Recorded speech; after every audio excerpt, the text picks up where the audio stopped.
में किसने किसने इन्वेंशन किया है वो पार्ट है, और कल का पार्ट जो हम लोग इसमें लेने वाले हैं वो पार्ट थोड़ा इंपॉर्टेंट है, बिकॉज वहां पर हम लोग इसके कैरेक्टरिस्टिक मतलब इसका क्या फंक्शन है वो सब पार्ट हम लोग लेने वाले। Okay, so now we will starting with genetic code.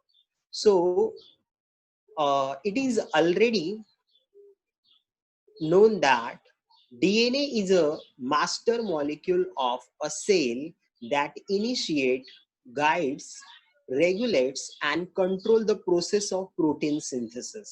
Okay?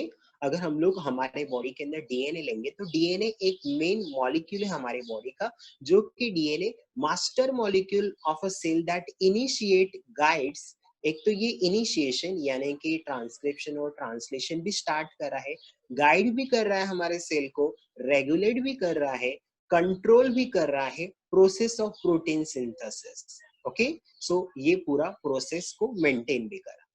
To perform this complicated function, it is must carry the requisite information for the synthesis of protein.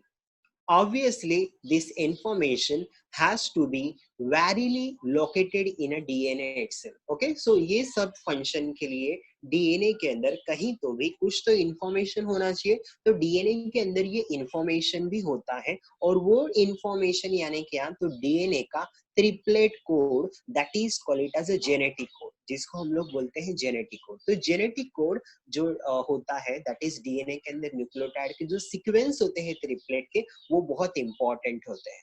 Okay, now the next part में क्या दिया है देखो, the site for storing this information lie in a sequence of nucleotide. तो ये जो information जहां store होता है डीएनए में, तो वो होता है न्यूक्लियोटाइड का sequence. Okay, so that is nitrogen base. कौन से nitrogen base, that is ACTG, adenine, cytosine, guanine, thymine. तो ये जो सीक्वेंस होता है या नाइट्रोजन का बेस होता है, ये वहां बहुत ही ज्यादा इंपॉर्टेंट है, and it is evidenced by that scientist, the name of the scientist is Yanofsky and Sarabhai in 1964. Okay, ये दो साइंटिस्ट ने इसका इन्वेंशन लगाया था कि डीएनए के अंदर ये जेनेटिक कोड का एक नाइट्रोजन का बेस होता है। Now if you see the today, so about 20 different type of amino acid are involved in a process of synthesis of protein. Protein तो बहुत टाइप के हैं, बट उस प्रोटीन के फॉर्मेशन के लिए अभी तक जो अमीनो एसिड है, there are total 20 different type of amino acid. Okay, DNA molecule has a 4 type of nitrogen base, but अगर हम लोग डीएनए का मॉलिक्यूल लेंगे तो उसके अंदर नाइट्रोजन बेस कितने टाइप के, 4 है, और अमीनो एसिड कितने बनते हैं, 20 different type of amino acid. So इससे एक क्वेश्चन भी अराइज हो रहा है। कौन सा क्वेश्चन अराइज हो रहा है, so the question arise then, how it is possible that 20 type of amino acid are encoded by 4 type of nitrogen base. मतलब डीएनए के अंदर ये जो 4 नाइट्रोजन बेस है दैट इज ACTG, ये 4 नाइट्रोजन बेस के वजह से 20 different type of amino acid का फॉर्मेशन कैसे पॉसिबल है। ओके, सो ये एक क्वेश्चन अराइज होता है जिसका आंसर इन्होंने नेक्स्ट वाले पार्ट में दिया। Okay, so now we will go to a next slide. हाँ, नेक्स्ट स्लाइड में देखो फिर दूसरे साइंटिस्ट का और क्या इन्वेंशन है। According to scientist FHC Crick, this information is stored in a form of coded language. That language is called it as a cryptogram, call it as a genetic code. और इसी code को DNA के अंदर ये सब जो coding है nitrogen base के, इसको हम लोग बोलते हैं genetic code, according to the scientist that is FHC Crick, जिन्होंने इसका इन्वेंशन किया। That contain code words that is called it as a codon. Okay, इस वर्ड को हम लोग बोलते हैं codon. Each one specifying representing specific amino acid, मतलब जो 3 का एक सीक्वेंस होता है वो एक कोडॉन होता है, और वो हर एक कोडॉन हर एक स्पेसिफिक अमीनो एसिड यानी अलग अलग टाइप के अमीनो एसिड को क्या करता है, कोड करता है। Genetic code therefore is collection of base sequence that correspond to each amino acid. मतलब ये एक नाइट्रोजन बेस का जो सीक्वेंस है वो कलेक्शन है अमीनो एसिड के फॉर्मेशन के लिए। नाउ अब नेक्स्ट क्वेश्चन में देखो, हमने जो अभी क्वेश्चन किया था ना, उसका आंसर हमको नेक्स्ट वाले पार्ट में मिलेगा। कि हमने दे लिया कि डीएनए के अंदर 4 टाइप के नाइट्रोजन बेस है, that is A C T G, adenine, cytosine, guanine and thymine. तो ये चारों टाइप के nitrogen base 20 different type of amino acid का फॉर्मेशन कैसे कर लेते हैं, तो वो आंसर अभी हमको अभी मिलेगा। सो देखो उसका आंसर कैसे दी। इफ सपोज करो कि हमने अगर 3 का सीक्वेंस नहीं लिया, सिर्फ हमने ऐसे सपोज किया कि एक नाइट्रोजन बेस यानी कि एक अमीनो एसिड, मतलब ए यानी एक अमीनो एसिड, देन सी साइटोसिन यानी एक अमीनो एसिड, और थाइमिन यानी एक अमीनो एसिड, और ग्वानाइन ACTG, ग्वानाइन जी यानी एक अमीनो एसिड। सो अगर मैंने सिंगल नाइट्रोजन बेस को एक कोडॉन लिया, okay, a single nitrogen base in a codon, that is single singlet codon, मतलब अगर सिंगल नाइट्रोजन बेस को अगर हमने एक कोडॉन लिया तो कितने टाइप के अमीनो एसिड हम लोग बना सकते हैं? 4, क्योंकि हमारे पास नाइट्रोजन बेस कितना है, देखो 4 है ना, ए है, सी है, टी है, जी है। तो ए यानी एक अमीनो एसिड, सी यानी दूसरा अमीनो एसिड, देन टी यानी एक अमीनो एसिड, और जी यानी एक अमीनो एसिड। मतलब एक सिंगल सीक्वेंस का अगर हमने माना कि एक नाइट्रोजन बेस यानी एक अमीनो एसिड, तो 4 ही अमीनो एसिड बन सकते, मतलब ये वाला गलत है। मतलब हम लोग एक एक नाइट्रोजन बेस को एक अमीनो एसिड नहीं ले सकते। डन। अब हमने सेकंड में लिया, a combination of 2 nitrogen bases doublet codon will specify 16 type of amino acid. अगर हमने दो दो का सीक्वेंस लिया, मतलब हमारे पास देखो 4 नाइट्रोजन बेस है, अगर हमने लिया AC, हाँ देखो AC, देखो हमारे पास कितने नाइट्रोजन बेस है, 4, और हमको दो दो का सीक्वेंस लेना है, यानी कि 4 टू जा करो, 4 टू जा यानी कितना हो जाएगा, 4 4 जा 16, मतलब हमको अलग अलग टाइप के कितने सीक्वेंस मिल सकते हैं, हमको 16, यानी कि फिर भी हमारे पास कितना अमीनो एसिड बनेगा, तो हमारे पास 16 ही अमीनो एसिड बनेगा। बट अभी भी हमारे पास कितने अमीनो एसिड का क्वेश्चन है, हमारे पास आंसर है 20, मतलब दो नाइट्रोजन बेस का सीक्वेंस यानी एक अमीनो एसिड, ये भी गलत है। सो फिर ये भी गलत हो गया। सो अल्टीमेटली फिर हमने 3 का कॉम्बिनेशन लिया, मतलब 3 नाइट्रोजन बेस यानी एक अमीनो एसिड, ऐसा हम लोग लेंगे। सो अब वैसे जब हम लोग करेंगे तो हमको देखो हमारे पास 4 टाइप ऑफ नाइट्रोजन बेस थे, सो 4 का 3 करो, ओके।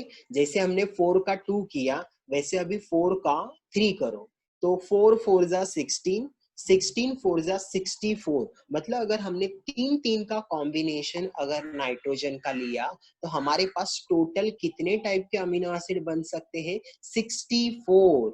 सो ये वाला आंसर बराबर है, okay. So a combination of 3 nitrogen base, that is triplet codon, will specify, okay, will specify 64 different type of amino acid, मतलब ये वाला आंसर जो भी है ये फाइंड आउट किया, okay. So hence scientist G. Gamow in 1954 suggested that a codon there must be combination of 3 consecutive nitrogen bases that will be sufficient to specify 20 different type of amino acid। मतलब ये scientist ने 3 nitrogen base मिला के एक codon होता है, और वो एक कोडॉन फिर एक अमीनो एसिड बनाता है।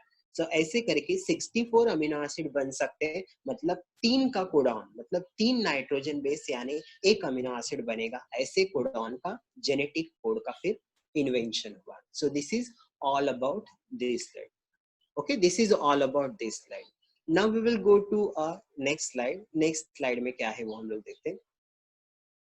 Thus there would be a 64 different codon, okay, code words in dictionary of a genetic code, मतलब जेनेटिक कोड अभी हम लोग आगे देखेंगे, वो जब कल के लेक्चर में जब हम लोग देखेंगे तो वहां पर चार्ट में आपको दिखेगा कि 64 जेनेटिक कोड या तो कोडॉन होते हैं, and that each code word has a triplet codon, और हर एक के कोडॉन के अंदर 3 नाइट्रोजन बेस का सीक्वेंस होता है, that is called it as a triplet codon. Every 3 consecutive nucleotide in DNA will contribute a triplet codon. Genetic code is triplet, इसीलिए genetic code हो गया triplet code, and it was evidenced by a scientist Crick in 1961 using a frame shift mutation. तो इन्होंने भी यही बताया, और इन्होंने ये जो भी इसके लिए जो यूज किया है that method is frame shift mutation, जो भी है मेथड यूज किया था. ओके, और इसके डिटेल में हम लोग ज्यादा नहीं जाएंगे.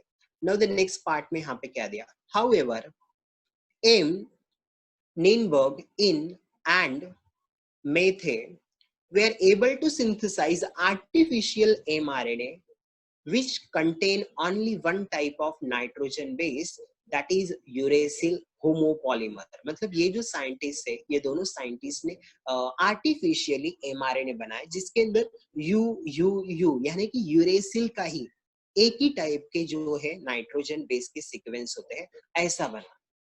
दिस सिंथेटिक यानी कि आर्टिफिशियल जो बना है ना, this synthetic poly U sequence, poly क्यों बोला है, एक से ज्यादा यूरेसिल का ही सीक्वेंस है इसलिए. This synthetic poly U sequence was transferred to protein synthesising enzyme.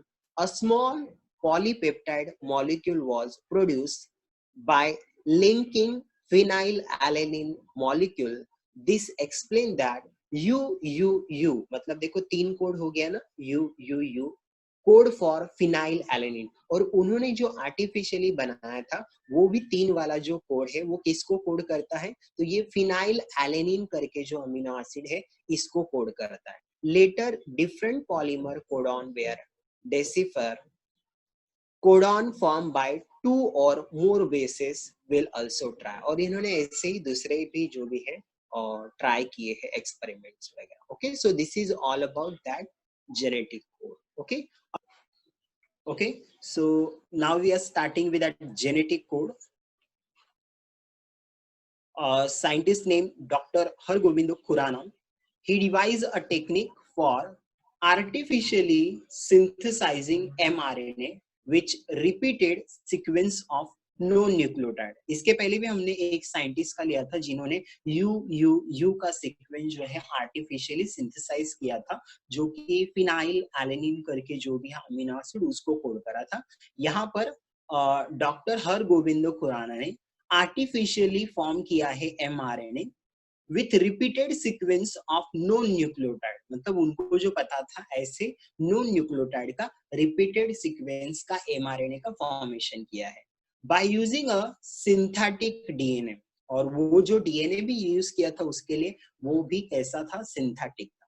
Doctor Khurana prepare a chain of polyribonucleotide with a known repeated sequence of 2 or 3 nucleotide, that is कौन से सीक्वेंस उन्होंने सिंथेसाइज किए थे, CUC, UCU, CUC and UCU. मतलब देखो repeat हो रहा है यहाँ पे, देखो CUC के बाद UCU और फिर बाद में फिर से रिपीटेशन वही है CUC एंड UCU. मतलब इन्होंने रिपीटेड सीक्वेंस को आर्टिफिशियली mRNA के अंदर क्या किया है, फॉर्म किया. नेक्स्ट पार्ट में क्या दिया, देखो ये किसको कोड करा है वो पार्ट दिया. This result in a formation of polypeptide chain. मतलब देखो अभी ये 4 टाइप ऑफ अमीनो एसिड है, ये एक अमीनो एसिड है, ये एक अमीनो एसिड है, फिर से वही अमीनो एसिड और वही amino acid. Okay, so this result in a formation of polypeptide chain having 2 different amino acid place alternately. मतलब एक के बाद एक दूसरा अमीनो एसिड रखा है, और ये कौन से अमीनो एसिड को कोड कर रहा है, तो ये leucine and serine amino acid को अल्टरनेटली कोड कर रहा है. मतलब एक ल्यूसीन फिर सेरीन, फिर ल्यूसीन और फिर सेरीन, ऐसे करके अमीनो एसिड को ये कोड करा. सिमिलरली और भी कुछ एक्सपेरिमेंट है. Similarly polynucleotide chain with 3 nitrogen base repeated. पहले वाले में कितना रिपीटेड था, 2 का सीक्वेंस रिपीटिंग था, अभी वाले में 3 का रिपीटिंग. यहाँ पे क्या किया देखो, similarly polynucleotide chain with a 3 nitrogen base repeated gave a polypeptide chain with only 1 amino acid. मतलब एक ही अमीनो एसिड फिर से रिपीट हो रहा है. ओके, सो ये देखो कौन सा सीक्वेंस है, CUA, CUA एंड CUA, मतलब सिमिलर टाइप का अमीनो एसिड का सीक्वेंस क्या हो रहा है, रिपीट हो रहा है, and that amino acid is leucine amino acid, ये भी ल्यूसीन का अमीनो एसिड जो कि रिपीट हो रहा है। डन। लेटर दूसरे साइंटिस्ट ने कुछ एक्सपेरिमेंट किया है।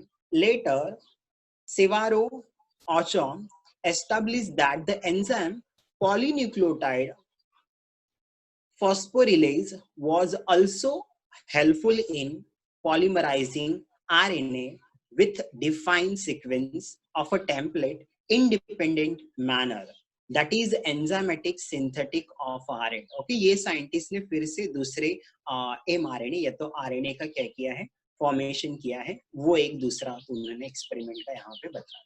Okay, now we will get to a next part. ये वाला नेम पहले भी आया था, हमने जो लिया था।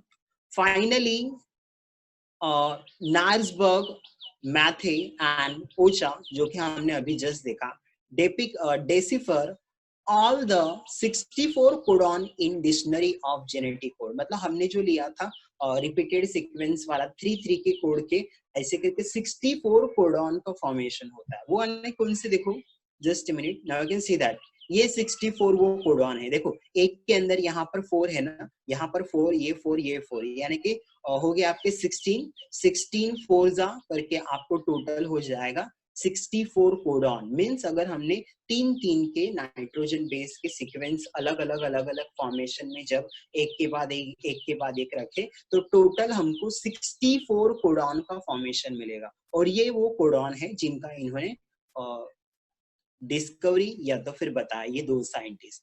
Okay, during replication and transcription a nucleic acid is copied to form another nucleic acid. Replication में क्या होता है, तो एक न्यूक्लिक एसिड जो डीएनए होता है उसका फिर से दूसरा कॉपी बनता है। ट्रांसक्रिप्शन में भी ऐसे ही होता है, एमआरएनए बनता है सिर्फ, लेकिन वो भी तो कॉपी होता है, एक डीएनए को कॉपी करके दूसरा डीएनए का फॉर्मेशन करता है। सो वही प्रोसेस हो रहा है। Okay, These two processes are based on complementarity, मतलब एक सीक्वेंस से दूसरा वाला सीक्वेंस जो फॉर्म होता है वो कॉम्प्लीमेंट्री होता है, प्रिंसिपल पर ये पूरा का पूरा बेस है। During translation, genetic information is transferred from a polymer of a nucleotide to polymer of amino acid, मतलब mRNA से जो सीक्वेंस होता है उसके अंदर का सीक्वेंस से फिर अमीनो एसिड का चेन का क्या होता है, फॉर्मेशन होता है, यानी कि प्रोटीन फॉर्मेशन होता है ट्रांसलेशन के टाइम में, वो पॉइंट दिया। Here complementarity principle does not exist, मतलब जब ट्रांसलेशन होता है और प्रोटीन का फॉर्मेशन होता है तो वहां पर कंप्लीमेंटारिटी नेचर नहीं होता। कंप्लीमेंटारिटी मतलब क्या, देखो हमने जब ट्रांसक्रिप्शन और रेप्लिकेशन लिया था ना, तो उस टाइम हमने क्या देखा था, जो डीएनए का सीक्वेंस होता है उसका ही कॉपी होके दूसरा डीएनए बनता है, और एक जो डीएनए स्टैंड होता है उसका पूरा का पूरा अपोजिट यहाँ पर होता है, उसको हम लोग बोलते हैं कंप्लीमेंटरी। सेम थिंग जब हम लोग ट्रांसक्रिप्शन अभी स्टडी किए उसके अंदर भी वही प्रोसेस होता है, बट जब हम लोग ट्रांसलेशन देखने वाले हैं आगे के टॉपिक में, तो वहां पर एमआरएनए जब रीड होता है तो कंप्लीमेंटरिटी नेचर नहीं होता, तो वहां पर अलग से अमीनो एसिड का फॉर्मेशन होता है। तो वो पॉइंट यहाँ दिया है दैट ट्रांसलेशन के अंदर कंप्लीमेंटारिटी प्रिंसिपल डज नॉट एग्जिस्ट करके दिया।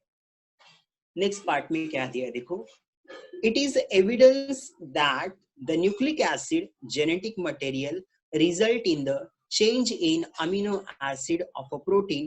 This clearly explains that genetic code directs the sequence of amino acid during a synthesis of protein, मतलब genetic code पूरा का पूरा amino acid का sequence का या तो protein का formation के लिए help करता है, वो एक